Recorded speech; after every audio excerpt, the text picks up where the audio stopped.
Me elame ajastul, kus teadmiste tarbimine on lihtsam kui kunagi varem. Sa võid ühe päevaga kuulata podcasti, vaadata 3 videot, lugeda peatüki raamatust ja tunda, et oled justkui arenenud. Aga siin sulle ebamugav küsimus. Kas sellest info tarbimisest su elu ka päriselt muutub?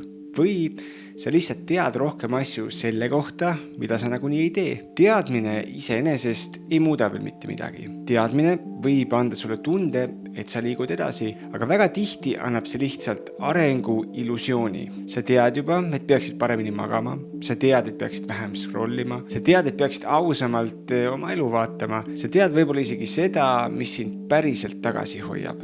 Aga kui see teadmine ei jõua sinu valikutesse, harjumustesse ja julgusesse tegutseda, siis see ei ole veel areng. See on lihtsalt vaimne tarbimine. See on ohtlik, sest inimene võib hakata segi ajama 2 asja, teadmist ja muutust. Need 2 ei ole sama asi. Mõni inimene on lugenud läbi 10 enesearengu raamatuid, aga elab ikka samas mustris. Mitte et oleks rumal, aga sellepärast, et õppimine on sageli palju mugavam kui muutumine. Teadmine ei nõua sinult eriti palju.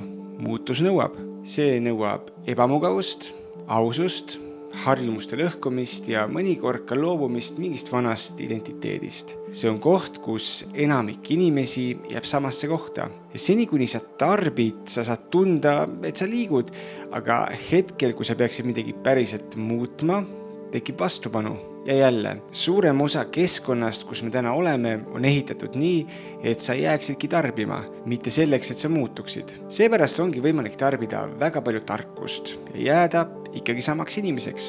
Üks mõtteharjutus. Mõtle korraks ühele ideele või tarkusele, mida sa pead oma elus oluliseks ja küsi endalt ausalt. Kas see päriselt minu igapäevases elus ka välja paistab? Mitte peas, mitte plaanides, vaid päriselt.